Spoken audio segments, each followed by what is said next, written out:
അമ്മ സംഘടനയിലെ എക്സിക്യൂട്ടീവ് അംഗങ്ങൾ രാജിവെച്ച വിവരം അറിയാൻ കഴിഞ്ഞു. അതൊരു ശരിയായ തീരുമാനമല്ല എന്നുള്ളതാണ് എൻ്റെ വ്യക്തിപരമായ അഭിപ്രായം. രാജിവെക്കേണ്ട കാര്യമില്ല. പലതരത്തിലുള്ള ആരോപണങ്ങൾ വന്ന ആരോപണ വിധേയരായ ആളുകളെ മാറ്റി നിർത്തി ബാക്കി മുന്നോട്ട് പോകണമായിരുന്നു. തീർച്ചയായിട്ടും അതാണത് അതിൻ്റെ ശരി.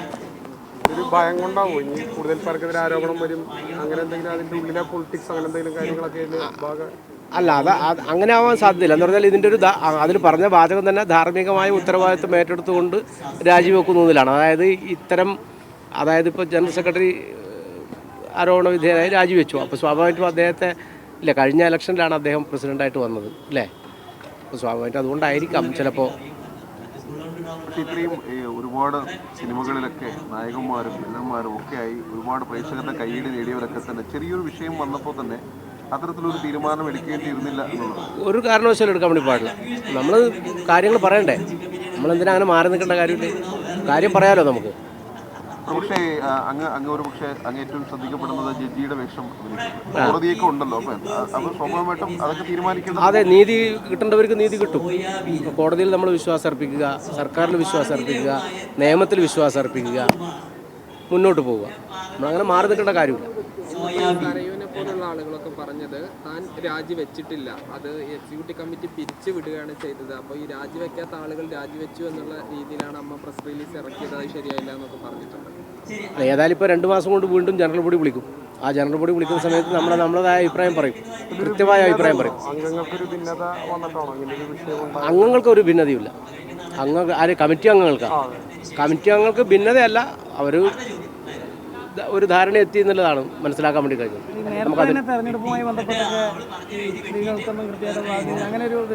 അതല്ല, അതിൽ ബൈലോയിലൊരു പ്രശ്നം ഉണ്ടായിരുന്നു. യഥാർത്ഥത്തിൽ 4 വനിതാംഗങ്ങൾ വേണം എന്നാണ് ഇതിൻ്റെ ബൈലോയിൽ പറയുന്നത്. അങ്ങനെയാണെങ്കിൽ 4 വനിതാംഗങ്ങളെ തിരഞ്ഞെടുക്കുന്നത് സാധാരണ നമ്മളങ്ങനല്ല. വനിതാ സംവരണം എന്ന് പറയുന്നത് ആ വനിതാ സംവരണത്തിലേക്ക് വേറെ പുരുഷന്മാർ മത്സരിക്കാൻ വേണ്ടി പാടില്ല. യഥാർത്ഥത്തിൽ അന്ന് സംഭവിച്ചു പറഞ്ഞാൽ എക്സിക്യൂട്ടീവ് അംഗങ്ങളിലേക്ക് 2 ആൾ മത്സരിച്ചു. അപ്പോൾ സ്വാഭാവികമായും അടുത്തതിൽ 4 വനിതകൾ വീണ്ടും മത്സരിക്കുന്നുണ്ട്. അങ്ങനെയല്ല യഥാർത്ഥത്തിൽ ചെയ്യേണ്ടത്. യഥാർത്ഥത്തിൽ വനിതാ സംവരണം മാറ്റിവെച്ചുകൊണ്ട് ആ ബൈലോയിൽ തന്നെ ഒരു ഭേദഗതി വരേണ്ടതാണ്. 4 വനിതാ സംവരണം മാറ്റിവെച്ചുകൊണ്ട് ബാക്കിയുള്ളതിലേക്കാണ് മത്സരം നടക്കണം. വനിതാ സംവരണത്തിന് വേറെ മത്സരം നടക്കണം. അതല്ല, അതെ, രമേശ് പിഷാരടി പറഞ്ഞ വളരെ കൃത്യമായ ഒരു മറുപടിയാണ്. യഥാർത്ഥ രമേശ് പിഷാരടി ജയിച്ച ആളാണ്. അദ്ദേഹം ചിലപ്പോൾ എന്ത് ചെയ്തു, ഇപ്പോൾ എക്സിക്യൂട്ടീവ് ഒഴിവാക്കപ്പെട്ടു. പിഷാരടി യഥാർത്ഥത്തിൽ അകത്തുള്ള ആളാണ്. ഈ വിഷയം ഇതൊക്കെ സജീവ ചർച്ചയാകുമ്പോഴും ചിലരൊക്കെ ഒരു പക്ഷേ ഒരുപാട് പ്രശ്നങ്ങൾ നേരത്തേക്ക് അവതരിപ്പിച്ചെന്ന് അവരുടെ പ്രശ്നങ്ങളെല്ലാം പരിഹരിക്കേണ്ടതല്ലേ നടിമാരാണെങ്കിൽ?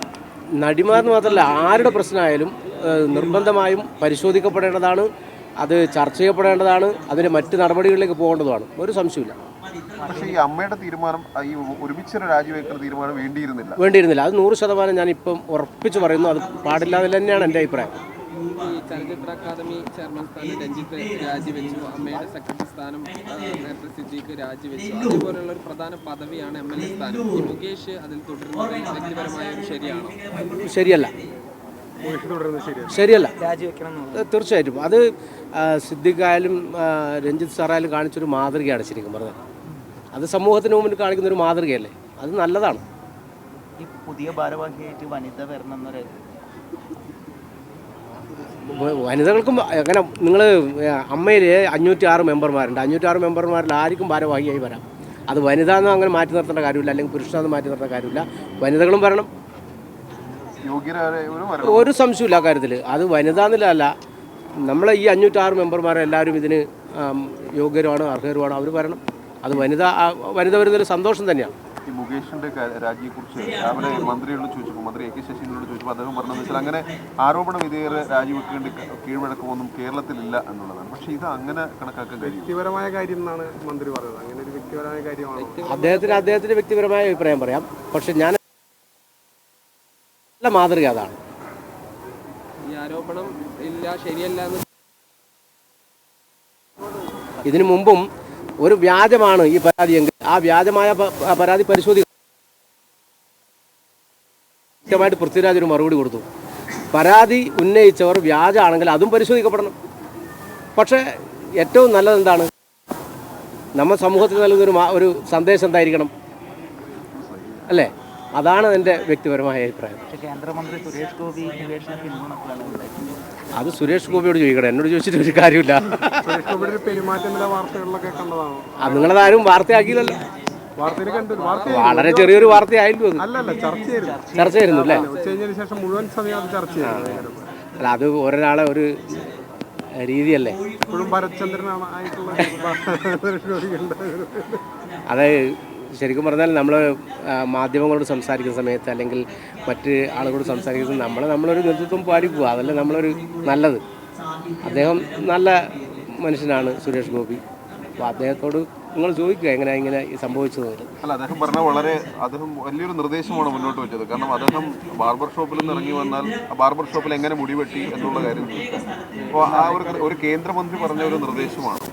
അദ്ദേഹം സിനിമാ നടന്നപ്പുറത്തേക്ക് തൃശ്ശൂരിലെ ആളുകൾ തെരഞ്ഞെടുത്ത ഒരു ജനപ്രതിനിധി കൂടിയാണ്. വാസ്തവത്തിൽ അതൊക്കെ പറയുമ്പോൾ കുറച്ചൊരു അവധാനത വേണ്ടതല്ലേ? തീർച്ചയായും നമ്മൾ ജനപ്രതിനിധി ആയാലും ഇനി സാധാരണ ആരായാലും നമുക്ക് അത്തരം കാര്യത്തിൽ അവധാനത ഉണ്ടാവും, നല്ലതാണ്. ഈ അമ്മ താരസംഘടനയാണ്, അതിന് കുറച്ച് അംഗങ്ങളുള്ളെങ്കിൽ വലിയൊരു പ്രാധാന്യം കേരളീയ സമൂഹത്തിലുണ്ട്. അപ്പോൾ ഇനി അതിൻ്റെ നേതൃത്വം എങ്ങനെയാവണമെന്നാണ് മാഷ് പ്രതീക്ഷിക്കുന്നത്, ആഗ്രഹിക്കുന്നത്? നേതൃത്വം എന്ന് പറയുന്നത് യഥാർത്ഥത്തിൽ ഈ അമ്മ എന്ന് പറയുന്നൊരു കൂട്ടായ്മ. ഞാനിപ്പോൾ അടുത്ത കാലത്ത് ഇതിനെക്കുറിച്ച് കൃത്യമായ ഒരു അഭിപ്രായം പറയാൻ ഞാൻ ആളല്ല. കാരണം എന്ന് പറഞ്ഞാൽ ഞാൻ 2022 സിനിമയിലേക്ക് വന്നത്. 2023 ഞാൻ അമ്മയിലേക്ക് മെമ്പർഷിപ്പിലേക്ക് വന്നത്. അപ്പോൾ ഇതിനെക്കുറിച്ച് ആധികാരികമായി എനിക്ക് അങ്ങനെ പറയാൻ പറ്റില്ല. പക്ഷേ അമ്മ സംഘടന ചെയ്യുന്ന ഒരുപാട് നല്ല കാര്യങ്ങളുണ്ട്. അതായത് ഇന്നിപ്പോൾ സിനിമയില്ലാതെ വീട്ടിൽ ഒതുങ്ങിക്കഴിയുന്ന കഷ്ടപ്പെടുന്ന ഒരുപാട് ആളുകളുണ്ട്. അവരെ സഹായിക്കാൻ അമ്മ സംഘടന ഏറ്റവും നല്ല നിലയിൽ തന്നെയാണ് പ്രവർത്തിക്കുന്നത്. കൈനീട്ടം പോലെയുള്ള പരിപാടിയുണ്ട്, അതുപോലെ തന്നെ ഇൻഷുറൻസ് ഉണ്ട്. ആ സഹായം കിട്ടുന്ന ഒരുപാട് ആളുകളുണ്ട്. അവരെ ചേർത്ത് പിടിക്കുന്നത് നമുക്ക് നല്ല കാര്യം തന്നെ. അതിൽ ഇപ്പോൾ ലാലേട്ടനായാലും മമ്മൂക്കയായാലും ചെയ്യുന്ന വലിയൊരു മാതൃകാപരമായ പ്രവർത്തനമുണ്ട്. അവരൊന്നും നമുക്ക് ഒരിക്കലും ഇതിൽ മാറ്റി നിർത്തിക്കൊണ്ട് മുന്നോട്ട് പോകാൻ പറ്റില്ല. ലാലേട്ടനായാലും മമ്മൂക്കയായാലും ചെയ്യുന്നൊരു ഇതിൻ്റെ മുന്നിൽ നിൽക്കുന്ന ഒരു പ്രധാനപ്പെട്ട പ്രവർത്തകർ തന്നെയാണ്. അപ്പോൾ അത് നമുക്ക് ഒരിക്കലും മറക്കാൻ പറ്റില്ല. പക്ഷേ ഇപ്പോൾ ലാലേട്ടൻ മമ്മൂക്കയെ കുറിച്ച് പറഞ്ഞു. ഇപ്പോൾ മമ്മൂക്ക ഇതുവരെ ഇതിൽ പ്രതികരിച്ചില്ല. അമ്മയുടെ പ്രസിഡന്റായിട്ടും അദ്ദേഹം ലാലേട്ടൻ രാജിവെക്കുകയാണ് ചെയ്തത്. എത്ര പ്രധാനപ്പെട്ട ആളുകൾ ഈ ഒരു വിഷയം വരുമ്പോൾ പ്രതികരിക്കേണ്ടതല്ലേ ശരിക്കും? ഇപ്പോൾ എല്ലാ കാര്യത്തിലും ഇപ്പോൾ പ്രതികരിക്കണമെന്ന് ചോദിച്ചാൽ അതല്ല ശരിക്കും പറഞ്ഞാൽ ഒരു വ്യക്തിപരമായ തീരുമാനമായിരിക്കണം. അത് നമ്മളാരും പറഞ്ഞിട്ട് ചെയ്യേണ്ടതല്ലല്ലോ. എല്ലാ സിനിമാക്കാരും സംശയം നിർത്തുന്നതാണ് ഈ റിപ്പോർട്ട്. എല്ലാ സിനിമാക്കാരും എന്തിനാ സംശയം മുനയിൽ നിർത്തുന്നു? പ്രധാന പ്രശ്നം എന്ന് പറഞ്ഞാൽ ഇതിൽ പവർ ഗ്രൂപ്പ് ഉണ്ടെന്ന് പറയുന്ന ഒരു 15 പേരുടെ കാര്യങ്ങളാണ് ഇതിൽ പവർ ഗ്രൂപ്പിൽ വരുന്നു, അങ്ങനെയൊക്കെ പറയും. ഇതൊക്കെ എല്ലാവരും സംശയത്തിൻ്റെ നിഴലിലായിട്ട് ഇങ്ങനെ വരുന്നു. കൂടുതൽ ആരോപണങ്ങൾ പലരുടെ മേലും വരുന്നു. അതിനൊക്കെ നല്ലത് ഈ റിപ്പോർട്ടിൽ തന്നെ ആരെയാണ് ഇങ്ങനെ ആരോപിക്കുന്നതെന്ന് അവരുടെ പേര് പറഞ്ഞാൽ പിന്നെ കഴിഞ്ഞല്ലോ. പിന്നെ അതിൽ മറ്റ് ബാക്കിയുള്ളവരാരും ഭയക്കേണ്ടതോ അല്ലെങ്കിൽ അങ്ങനെയുള്ള മറ്റതിലൊരു വ്യാഖ്യാനങ്ങളിലേക്കൊന്നും പോകേണ്ട കാര്യമില്ല. നിങ്ങളൊരു ചോദ്യത്തിന് ഉത്തരം സമീപഭാവിയിൽ വരും. വരണം. തീർച്ചയായും. ശരി, താങ്ക് യു. ഓക്കെ.